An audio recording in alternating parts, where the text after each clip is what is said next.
Hello साथियों, मैं सौरभ कुमार सिंह। और शिक्षक बहाली में प्रथम फेज से लेकर दूसरे फेज यानी जितनी भी बहालियां हो रही है, जिसका रिजल्ट का प्रकाशन हो रहा है, सब जगह बवाल मचा हुआ है। जितने भी शिक्षक अभ्यर्थी हैं, सबके मन में जो सवाल है। प्रथम फेज की बात करें तो कल आपको सबको बता दें कि एक महत्वपूर्ण बैठक थी। और इस आंदोलन के माध्यम से जो बैठक थी गर्दनीबाग धरना स्थल पर, तो सब लगभग लगभग सैकड़ों की संख्या में अभ्यर्थी आए थे। परंतु जो 19 तारीख के दिन यानी 19 दिसंबर को जो लगभग 700-800 लोग आए थे, उसकी संख्या यहाँ पर काफी कम थी। अब लोगों के मन में होगा कि आगे क्या होगा, शायद नहीं हो सकता है।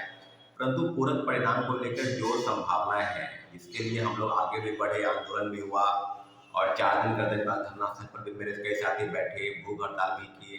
तब उसी का परिणाम है कि लगभग जो 2773 का रिजल्ट आया, उसी का परिणाम है। अब हम लोग आंदोलन की रूपरेखा दूसरे तरफ कर रहे हैं, तो ये बात समझ में आता है कि आगे की किस तरह की रणनीति बनाई जाए। तो सारे अभ्यर्थियों के मन में एक सवाल है कि अब जो है सो कोर्ट की तरफ मूव किया जाए, क्योंकि कोर्ट की तरफ जाने से क्या होगा कि जो पद खाली है, जैसा कि सबको पता है कि 23,000 से ज्यादा पद खाली है और 12-13 हजार पद तो सिर्फ पीआरटी में खाली है।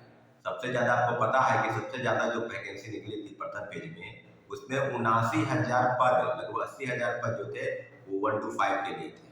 6 to 8 में पोस्ट ही नहीं था। और आगे की जो पोस्ट थी उसमें कहीं 10,000 और कहीं 12,000, ऐसे करके 1,20,000, जिसमें से 10,000 लोगों ने डॉक्यूमेंट का वेरिफिकेशन नहीं कराया। तो अगर हम सिर्फ 10,000 पर ही बात करेंगे तो क्या ये सप्लीमेंट्री रिजल्ट नहीं हो सकते?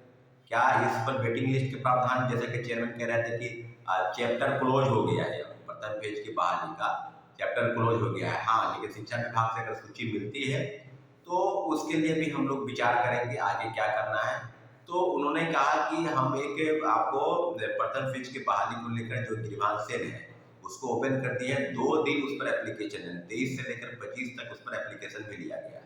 तो कई लोगों की समस्या है कि मेरा कटअप उतना ही गया या मार्क्स कम आया तो फिर रिजल्ट नहीं आया। कटअप के बाद भी कई लोग हैं जिनका उम्र के चलते यानी डेट ऑफ बर्थ के चलते उनका रिजल्ट पब्लिश नहीं हुआ। तो आदि आदि कई चीजों पर संभावनाएं बनती है। तो जितने भी साथी हैं वो अपना डॉक्यूमेंट आप सुन लीजिए एक बार। आधार कार्ड, एडमिट कार्ड, TRE1 का स्कोर कार्ड और STT, सीटेट या DLED कोई एक सर्टिफिकेट है, उसको आप हमारे नंबर पर भेज दें। और जितनी जल्दी हो सके, क्योंकि अभी 4-5 दिन में हम पूरी प्रक्रिया को कर लेंगे और फिर केस को फाइल करेंगे साथियों, ठीक है। अब आपको बता रहे हैं सेकेंड फेज की बहाली में, क्योंकि हम प्रथम फेज की बहाली की प्रक्रिया से निकल नहीं पा रहे हैं, क्योंकि उसमें सप्लीमेंट्री रिजल्ट के मांग को लेकर काफी संभावनाएं थी। और लोगों के मन में जो विश्वास था कि PPSC चेयरमैन कहे भी थे कि हम पूरक परिणाम जारी करेंगे, परंतु वो उसके अनुरूप आया। अब तो भी किसी भी शिक्षक अभ्यर्थी का आपकी बात का भरोसा नहीं है, आप ट्वीट करते हैं उस पर भी भरोसा नहीं करते, क्योंकि कई बातों को आपने बरगलाने का प्रयास किया है। आपको बता दें कि सेकेंड फेज की बहाली में भी भाषा की जो अनिवार्यता थी उसको समाप्त किया गया। तो प्रथम फेज की बहाली में कोई शिक्षक बनेगा उसको हिंदी और अंग्रेजी का जानकारी होना चाहिए, और सेकेंड फेज के बहाली में वो शिक्षक बनेगा तो उसको जानकारी नहीं होना चाहिए। वो फेल भी कर जाए तो कोई बात नहीं है। तो आप ये समझ सकते हैं कि प्रक्रिया में कितनी ज्यादा चेंजिंग आ रहे हैं, चेंजिंग वो कर रहे हैं।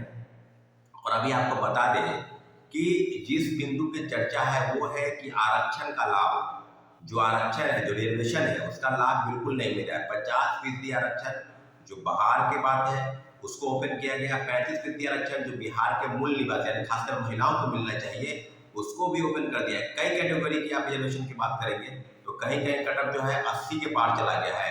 अब उसी कैटेगरी में है, दूसरे कैटेगरी का रिजल्ट जो है हो सके कैंडिडेट नहीं मिला हो, लेकिन आप समझ सकते हैं कि कैंडिडेट की संख्या को अगर आप समझ सकते काउंट करेंगे तो आप दूसरे प्रदेश की महिलाओं, खासकर उत्तर प्रदेश और झारखंड की महिलाओं को इसका रिजर्वेशन का लाभ मिल रहा है। जिस चलते जो रिजर्वेशन का क्राइटेरिया है उसमें काफी खामी आ रही है। और जितने भी छात्र अभ्यर्थी हैं, शिक्षक अभ्यर्थी, वो सबके मन में एक विश्वास था कि जो कटअप है, जो प्रथम फेज की बहाली में जो कटअप गया उसी के आसपास रहेगा, लेकिन ये हुआ उल्टा। अभी तमाम कैटेगरी के देखेंगे, अभी 1 to 5 का रिजल्ट नहीं आया है, पर तो 6 to 8, 9, 10 और 11 to 12 यानी 11वीं 12वीं का रिजल्ट कल रात में पब्लिश हुआ और उसके पहले 6 to 8, 9, 10। तो सभी जगह का रिजल्ट आप देखें कटअप है, तो कोई किसी का कटअप, यहाँ तक मैथमेटिक्स का कटअप जो है वो भी लगभग 90 के आसपास आ गया है।